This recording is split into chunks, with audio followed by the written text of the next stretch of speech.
Hi, you're watching a very, very special recording of Agenda AWANI right here in the Media Village at the World Economic Forum 2017 in Davos. It's freezing out there, but it's really hot in here because cool, great spokesperson are here and they have been talking to us. And now I'm sitting with my cameraman, even mistook her for a TV anchor. There's a lot of very, very impressive TV anchors running around, but Claudia Gonzalez Romo, I hope I pronounced that right, Perfect. From UNICEF is going to tell us what Shakira has been telling us. The first night, the welcome evening do for the media was with Shakira. So our eye-opener in Davos was about early childhood development. So I'm just going to put it to you. What Shakira said and put that as a story was, if you around the world, including the media, put forth more attention, more resources to early childhood development, we will solve the problems of the world because more children will be developed better in terms of physically and also mind and also heart, and they will be the better leaders to solve the issues of the world. So she put it in that context. Let me get the other side of the story from the hard work being put by UNICEF on ground, and early moments matter.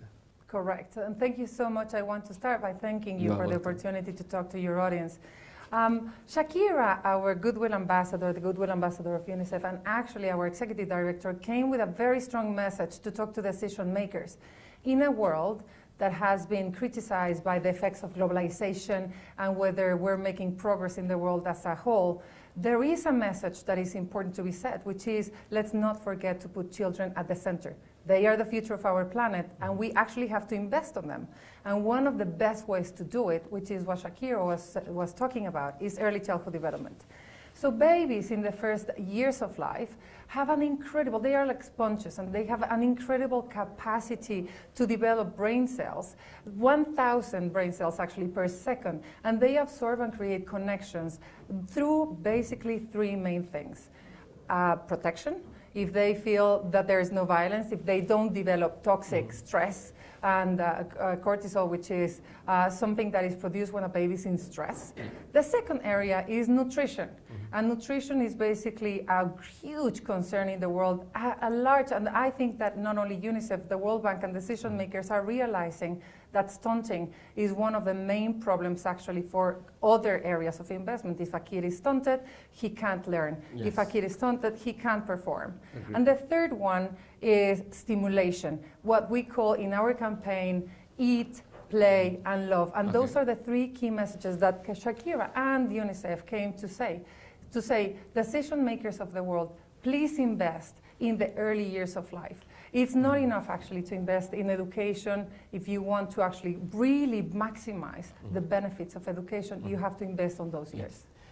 But why in Davos? You know, for the longest time, the perception in my side of the world, in East Asia, in Southeast Asia, Davos and World Economic Forum is the elites of the world. Right. More of the 1% of the world, not the 99% of the world. So if you have to come and make your voice heard here, meaning there's not enough business commitment to this particular issue of early childhood development, and you want it to be more and change that. Is that the scenario? It's correct. Early childhood development as such has been a narrative really old and well articulated by scientists, by people that work in academia, but has never translated into policies, investment, companies, and actually like the public, mothers, parents, caregivers. So what we're trying to do is actually move that science, that evidence that we have right now, that says that if you invest in early childhood development, you will get by far more profits. Companies have to step up. They actually have to bring more, not only investment, but also talking to consumers about the importance to parents, about like doing things that are like what I just said, like play with your kid, love your kid, nourish your kid in the first years of life. So the importance of Davos is that here you have people from government that will actually take the decision, and this is not a decision that is taken only at the Ministry of Education level, which is a confusion in the past. It's actually a finance decisions, so ministers of finance, ministers of education, and overall, heads of states have to be involved and make the case. On the other hand, you have really here a platform like yours that is talking to actually decision makers in your country, and those decision makers, those educated populations, do include the people that in daily basis are caring about their children. Those people, at the end of the day, are also parents and human beings. Yes. Well, I don't have the Malaysian education minister here, but we do have the health minister, and we do have the science, technology, innovation. So maybe I will ask them to drop by Claudia's room and office. But Malaysia has been trying to look at education for the longest time. You know, we have invested. Every time we have a televised speech of the Prime Minister to announce next year's budget, the biggest bulk of allocation will go to the education sector. It's not that we have not acknowledged the importance of education. Yes. However, maybe what we're talking about here is refining it very, very specifically to early childhood development and starting from there. Because what we're trying to do sometimes, more often than not, we're trying to maybe tweak or modify. If it's a house, it's renovating it. But when I heard what's being said right here in Davos, in the sessions of early childhood, and also what Shakira said, maybe we need to create a new public policy approach. Maybe we need to reorganize our institutions to deliver all the things that you have said, because the way it's built right now is more like the 20th century of things. But the way things are being said about this is more like the 21st century of things, where playing is also learning. Right, that has been the case for a number of countries. I have to give Malaysia credit for a number of the things that you have been doing already on early childhood development. But just let me put this into context. Sure. The Millennium Development Goals that were the plan of the future from 2000 to 2015 did not include early childhood development. We did not have that evidence so clearly to stipulate that that was something that really was important to development. This time around, in the Sustainable Development Goals, early childhood development is quite new, quite present, but is one of the most underfunded areas. So it is quite normal for countries to actually start coming up. However, what it is important is to remember what Shakira said, that you just rightly mentioned. When you start investing early, you really have a different generation that earns more salary, that absorbs better education, and that really is going to deal with a number of the social, political, and health issues that a lot of countries are facing because there's not enough attention to nutrition in the early years. So a lot of education investment has to continue, but we have to actually expand that narrative to do it earlier. And again, I just wanted to acknowledge the fact that in the region, Malaysia has been doing quite some progress.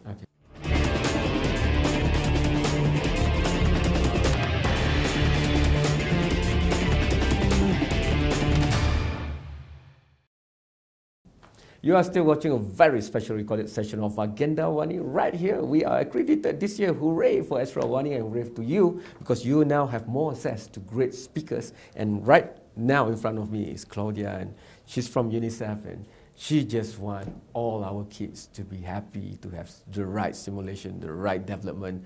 But we want that too. It's how we agree on how best to deliver that. So can you now share the best practices around the world? Because maybe our effort in just going through the Ministry of Education is not good enough.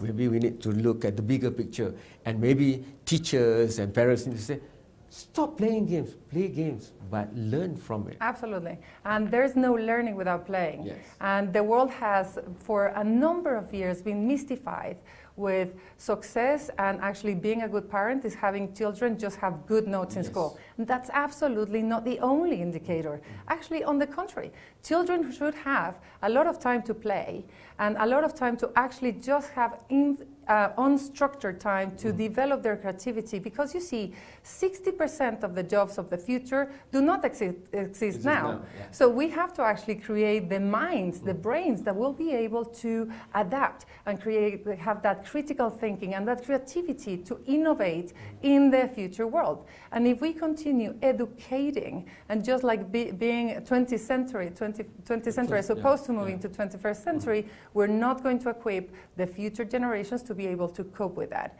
So you were asking me, how does that work? What is early childhood development, and how do you get that started? There are two levels. The first one is and I think I'm going to start at the policy level. At the policy level, you see bonding between parents and babies is not something automatic or something that happens in a second. You have to invest in it. You have to have time with it. So what are the policies that are behind that? Well, governments have to support maternal and parental leave so that parents actually can have that time of bonding to develop in the first months or, like in the first actually 6 years of life. They have to have that time to bond and stimulate that creative thinking and that creativity. Nutrition. It's so important. If there is no policy to allow mothers to breastfeed, you're going to have a higher risk of actually having stunted children or that don't have the benefit of breastfeeding. Protection. There is an absolute bulk of evidence that says that children that suffer from violence, when parents think that they are disciplining their kids by hitting them or screaming at them, the only thing that they are producing is toxic stress. Toxic stress will really result in actually children not being able to learn as fast. Let me interject a bit there with the first one, like bonding. Like if you go to social media, new Gen Y parents, the moment they have a baby, you can see from the moment that you don't want to see, it might be a little bit gory, right up until the first laugh or the first word, everything is documented. It's like they're so attached. But the moment that fad has passed, then when they're in office, then they start to get back to the old ways, which is work is more important.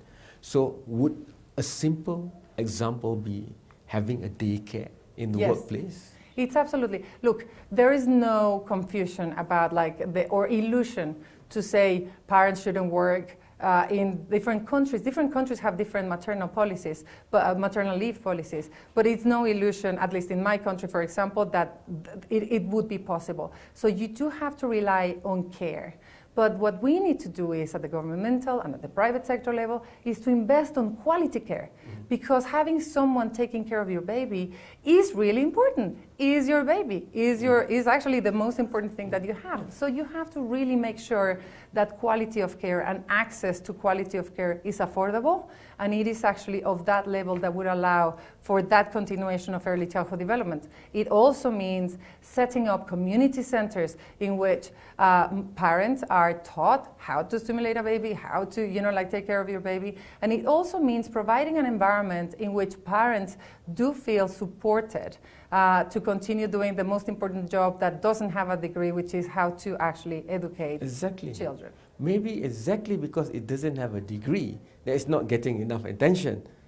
Don't you think so? Well, I think that there's a number of things. I think that everyone loves their babies, but we don't have a recipe. But we do have a recipe. That's actually what Shakira came to say. We do have a recipe, which is eat, love, and play. If you do those three things, and they are expensive interventions and they are inexpensive interventions. And as long as we have that behavioral understanding, that change in the attitude about those three things at the parents and caregiver level, we're fine. We have to make the case for government as well in order to allow for the policies and the investment to go there. And I do think that private sector in countries like Malaysia and my country do have an incredible role to play. So what would you like to see in an ideal world tomorrow to happen with the private sectors? Give us a few examples that if you have your way and you can do it through policy or laws or whatever it is, what would you be doing tomorrow for the private sector to do? Look, there is one number that I was mentioning before, which is children in the first 6 years of life that do manage to have that early childhood development, which is cognitive development. It's not learning. It's not about education. It's about that development of the brain, do earn 25% more in salaries in their future. If you're a private sector, you want to actually get skills, skilled workforce. So you want to invest on that. Not only that, every company. We have a number of, and it's increasing. If this would be a brand, I would say every private sector should invest on this brand because it's going to grow, and it's going to grow massively. So it's not only about preventing the negative consequences that do affect the private sector, for example, having a slower middle class that has less acquiring power, but it's also about talking to consumers like Lego, the H&M Foundation. There are a number of organizations that are jumping in, IKEA Foundation and so on, that they know the numbers and they want to talk to their consumers about what it's very precious to everyone, which is their children and the building blocks of our future societies. Okay, we have to go for the second and the last break. I think the press release given out for Davos for this discussion, quoting the Lancet, nearly 250 million children in developing countries at risk of poor development. Absolutely. Sometimes we wonder why are there bad things happening in the world, atrocities done by one against the other. But when we look at them, a lot of time we can trace them back to early childhood, from conflict-ridden and ravaged countries and all this. So we're going to have to go for the break, but once we are back, maybe Claudia can share with us what hope is there for the future, because there will still be conflicts. Yes. And now with water maybe becoming scarce. I remember my interview with Nestle, Peter Lemars-Brabeck. He said the World War III, if it ever happened, it's not going to happen over anything else but water and access to water. So it does look bleak from that point of view, but I think UNICEF, working hard on it, will have great positive stories to tell, and maybe we need to share those stories more. I know Absolutely. Shakira is doing her part, but let's hear the good positive stories where we can chip in today to change early childhood development for the betterment of the future right after this.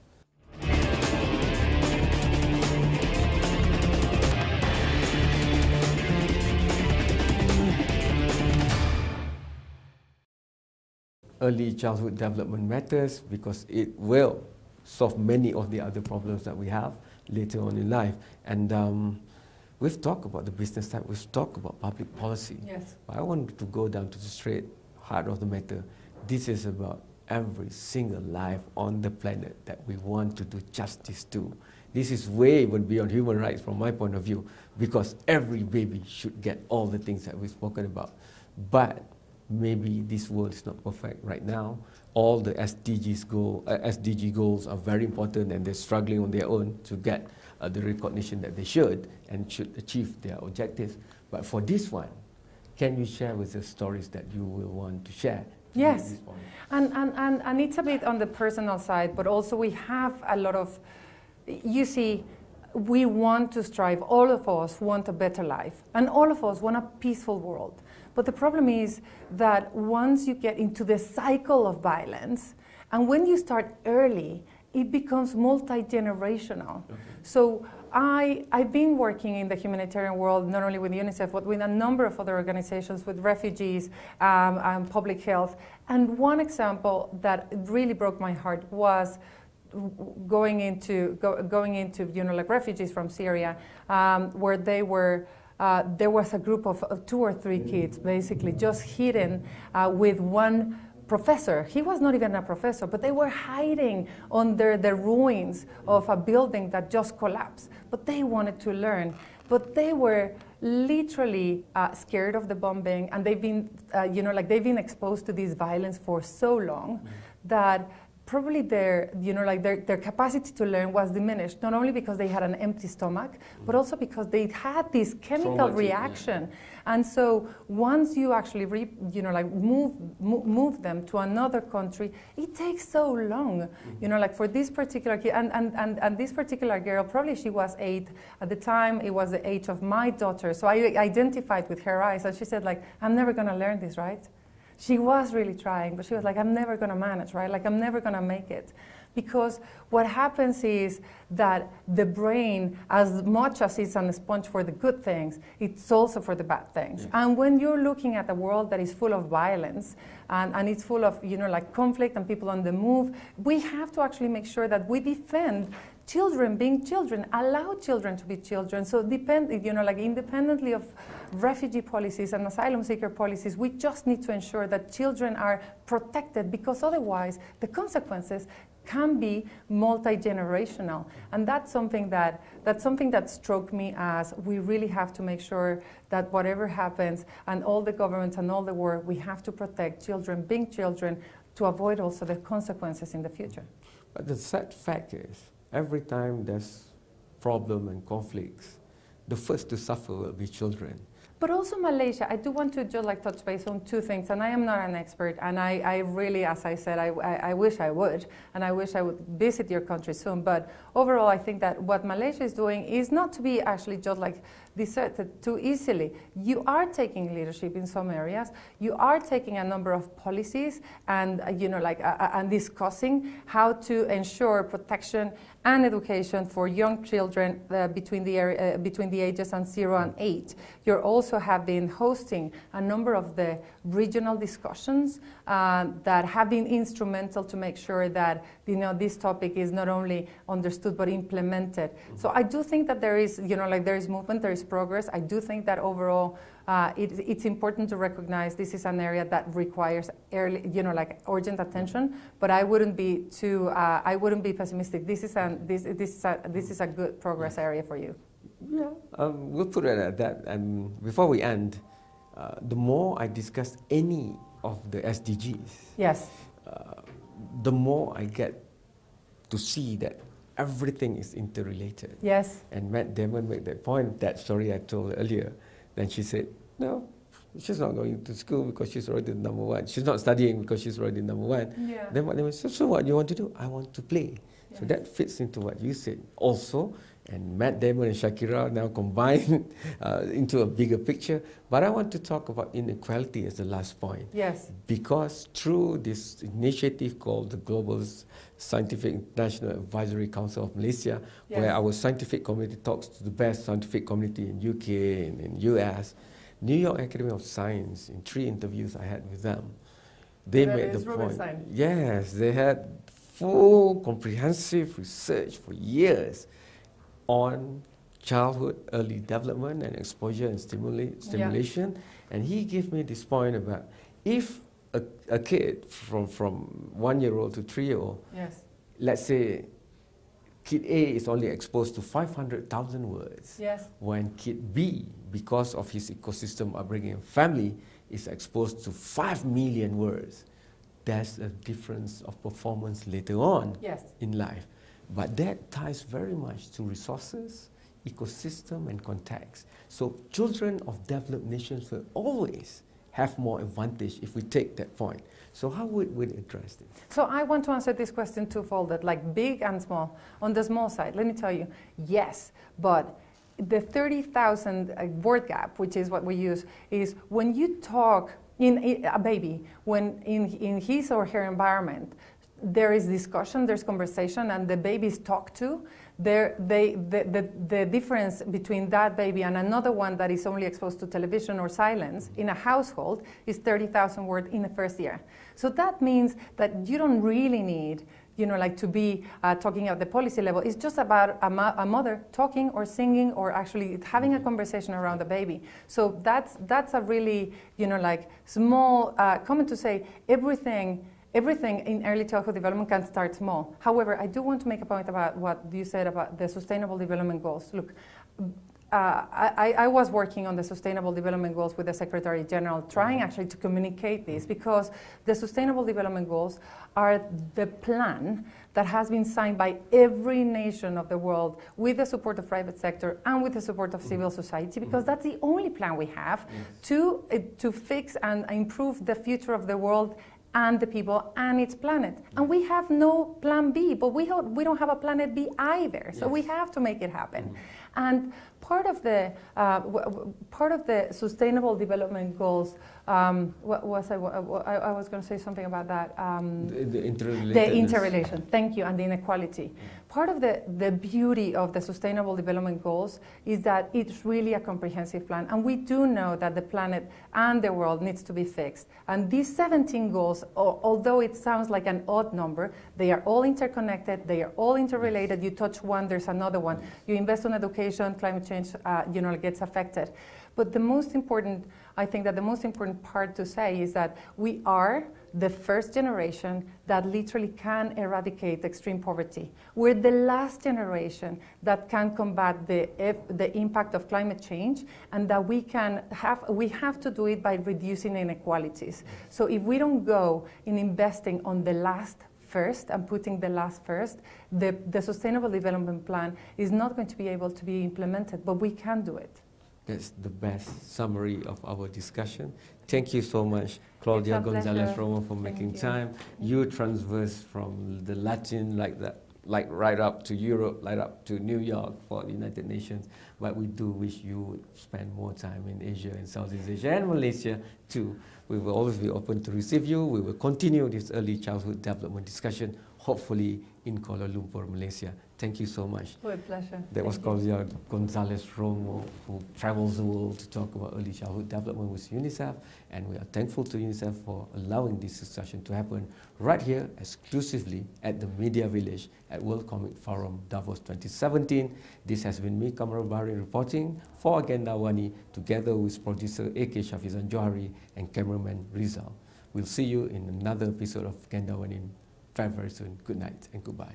Thank you once again. Thank you so much. It was a pleasure.